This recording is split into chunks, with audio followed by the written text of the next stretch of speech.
Hey everybody, Jamie with Gardens and Getaways here in North Carolina, Zone 7. Today I'm going to be talking to you about my Greenstalk tower planter. If you're not familiar with Greenstalk, I highly suggest you check them out.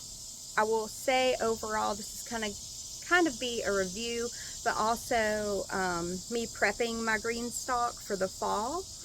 In the summer I used my Greenstalk and it did good for some things. I will say where it lacked was honestly my fault. I did not keep up with watering it like I should. It dried out very quickly because of that. So I'm going to do a quick review. What is a Greenstalk? What does it kind of look like? How does it work? That kind of thing. And then we'll get into refreshing the soil and doing some fall planting. It is the last week of July here in North Carolina Zone 7.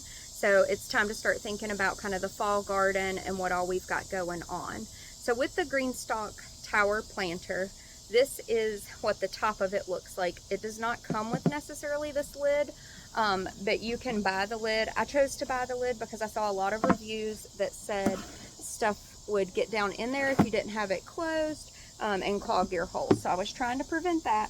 This is what the inside of it looks like. You can see you'll fill it up with water.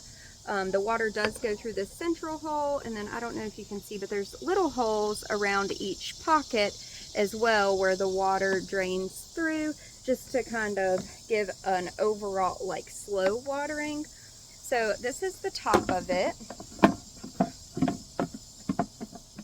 And then all of the layers, including the top, kind of snap together with these little feet. So it fits together. I have found it to be pretty sturdy. I do keep it on my back porch and haven't had any problems with it. And then I will show you the rest of it and the other layers and what to expect if you get a Greenstalk. When I purchased my Greenstalk, I also decided to get this base for it, which was an addition. The base on this one is the spinner base, so you can turn your Greenstalk once it's a tower, which I can kind of show you after we can reconstruct mine at the end of the video. The water goes through these holes, and then it does have this spout off the side. I tried to keep mine pointed about like that so it would just drain off of the back porch, which is nice if you have a patio or something you don't want water running certain areas. And then the wheels can lock on it as well. So this is nice. You can move it around, turn it, like if you notice something isn't getting a lot of sun or you want something more in the shade. It's a good option for it. I do like the spinner base, and it works good even with the weight of the planter. Now this is what the Greenstalk looks like deconstructed. So one of these is up on the table, but it's got 5 layers with 1, 2, 3, 4, 5, 6 different pockets in it. So ideally for each layer you could plant 6 different things. So 1 per pocket. 6 times 5 is 30. So in like a 2x2 area, that gives you 30 different growing options. Each layer also does have that same center hole where the water washes through, and these are full of soil right now so you can't tell, but on the bottom at each pocket there's a hole, and that's where water can run through. When stacked, they do have these watering discs that just kind of sit on them like that. Those watering discs also have holes in them, as well as the big center hole to allow stuff to evenly water throughout. I will be taking my soil out of my Greenstalks today, kind of refreshing it, putting some granular fertilizer in it, that kind of thing. And then I am going to try to save my thyme, and my parsley are still looking okay, so I am going to try to save those and keep those in the Greenstalk for the fall. So here I've got some compost from our compost pile up at the top of the yard. It's not a ton of compost. I'm going to try to refresh each layer of the Greenstalk. The layers individually hold, I think it's like 2.5, 3 cubic feet of soil, so that's really a lot to be buying for. I try not to buy. I'm going to try to just refresh it. I've got some granular fertilizer that I'm going to mix in with it, as well as the soil that was already in there, because it is pretty new. It's just from the spring. Also mix in some of this organic raised bed soil, possibly some of that black cow. Some of this may go into my raised beds, more so than all of it going back in the Greenstalk, because my Greenstalks are still pretty full.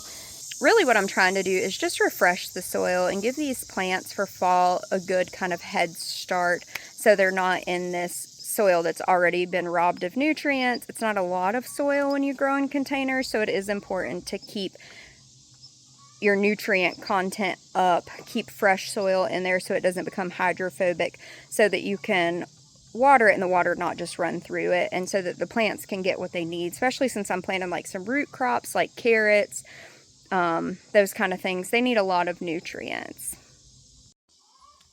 So like I mentioned, I've got my compost from my compost pile in my yard already in my wheelbarrow. Wheelbarrow makes a great mixing bucket. I've got this Dr. Earth organic blend of tomato vegetable fertilizer. So this is like a granular fertilizer. It's not going to release all at once like a liquid fertilizer would.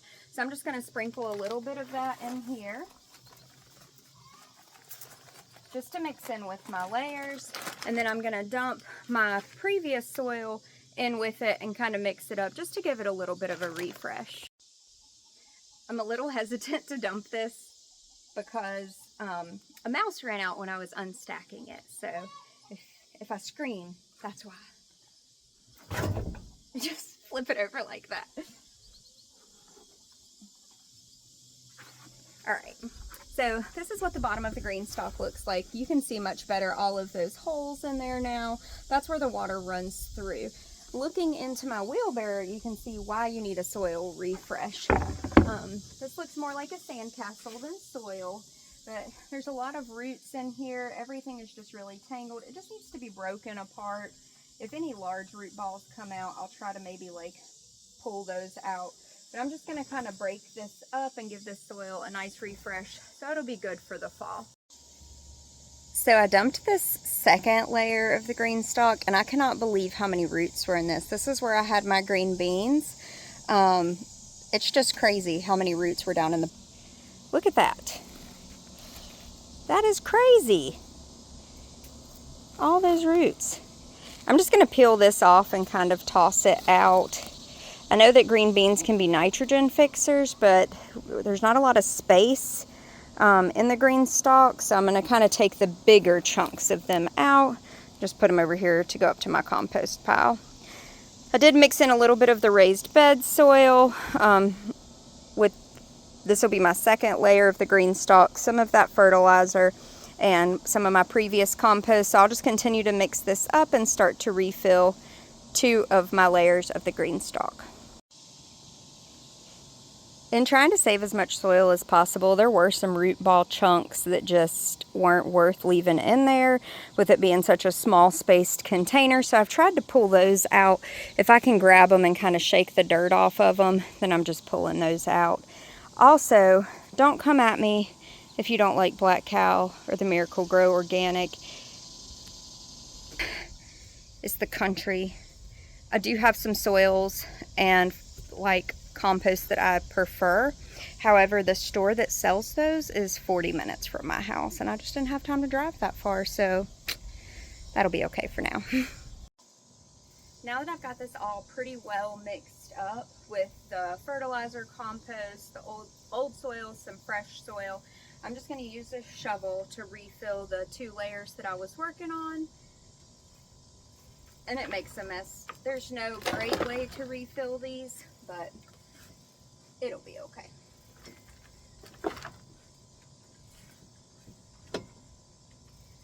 When I was putting everything together, I did really try to mix everything up, but as I shovel it back into the Greenstalk, I'll continue to try to mix it up some more. I'm still seeing some of these root balls that are like this big. I don't think that's going to be really worth saving. Yeah, it's just like a massive root ball. So I'll put that in the compost pile and it can go up to the composter. I'll be back after I'm done filling these 2. When you are filling your Greenstalks layers up, it does recommend to fill the soil all the way to the top. I don't know if you can see that. It says it in there. This is a good thing to do because this soil does settle over time. I'll show you. Prime example, this right here, I didn't really pull a lot out of these, but you see how much that soil has settled. So definitely listen, I know it seemed kind of crazy to me at first. I felt like it was going to wash over the side, but fill it all the way to the top. So here's the bottom layer, or first layer. All the layers are the same size, so it doesn't matter really how you stack them. Typically I try to put something on the bottom that isn't going to need quite as much water, because most of your watering is happening at the top and then trickling down to the bottom. That's it on the spinner base, so you can see how that would be beneficial. And then for every layer, they do get this little disc that's going to just sit right on top there, and that's where the water's going to go through. Before I stack my next layer though, I am going to clean this one off just to make sure that none of this crud is plugging those holes. So I got that watering disc all cleaned out. As you can see, this kind of sits in the shade on my back porch. That's one thing that I do like about the greens. Not only is it perfect for small space container gardening, but you can also wheel it, if you get the one on legs, like to the shade. So if you've got something like my dill for say, it doesn't really do good in the heat, but if I can rotate it and move it to the shade, then I can trick it kind of into not getting so hot, and hopefully it'll grow good for me. So I'm going to keep filling these layers and I'll be back. Here's how the Greenstalk actually stacks up. You can see these feet kind of fit around these notches here. And once you get it on there, it usually settles pretty well, but definitely with each layer, make sure that it's settled, because I had another viewer in one of my other videos actually tell me that my Greenstalk wasn't level. I didn't even notice it. But that's one of the problems I've seen. If these do blow or fall over, that's usually why. It's getting hot out here pretty quick. So I took my watering disc inside to wash it out, because like I said, I don't want anything kind of blocking the little holes in here. And I just wanted to show you how this worked. I thought about it while I was drinking my water. Let's see, can you see how that, it just slowly drips, so it's a slow irrigation through those holes in that disc, and then any water that overflows from that goes through the larger hole, and that's what will go through from layer to layer. Go ahead and sit that on there with the water in it. So that's how it works. I'm going to give this a spin now that it's almost totally built. We've got one more layer and the water to go, just to show you kind of the benefit of being able to have it on a spinner. And then as I'm spinning it, I'm just going through and making sure that all of these are lined up and equal. It's getting hot out here. I'm getting delusional. All right, so we're looking good there. I'm gonna keep working on it. I did want to save my parsley and thyme that were right there, so I just kind of scooped them out, tried to get as much root as I could, and once I get this soil refreshed, then I'll just put those back in there. Hopefully the water hose isn't making too much noise. I really need to be better about watering this in the fall. I do know that, so I'm going ahead and giving it a good start today. You can see the excess will run off of that tube there if you get the spinner base. I've got my soil pretty full, so you can't see it super great, but there's some dripping going on right there from layer to layer. So you get dripping out of the green part as well as out of those watering discs in between. So overall, I do like the Greenstalk. I think where the Greenstalk and I failed in the summer was it got hot, it got dried out. I assumed because it was raining that it was getting water out here, so that it didn't need it in the middle, but it did in fact need water in the middle, because you saw how many roots were there in the middle of this layers as I pulled it back. So I'm going to do better about watering it this fall. For the rest of the day today, I'm going to go ahead and get some seeds planted in it. So if you're interested in what seeds I'm planting in my Greenstalk for the fall, I am doing a seed video that explains what I'm going to put in the Greenstalk and why, what I'm putting in my raised beds and why. I will tell you, I am going to try to do some lettuces again. I feel like lettuces did really good in the Greenstalk. I feel like The herbs do pretty good in the Greenstalk as well. So I'm gonna try some more of those, and I am gonna do a container variety of carrot. I've seen a lot of people grow small root vegetables in the Greenstalk, and it seems to work well. So that's what I've got going on right now at the end of July in North Carolina, Zone 7 here at Gardens and Getaways. So if you're interested in seeing more content like this, please like, share, subscribe, and follow along. Until then, I will see you later. Have a blessed week.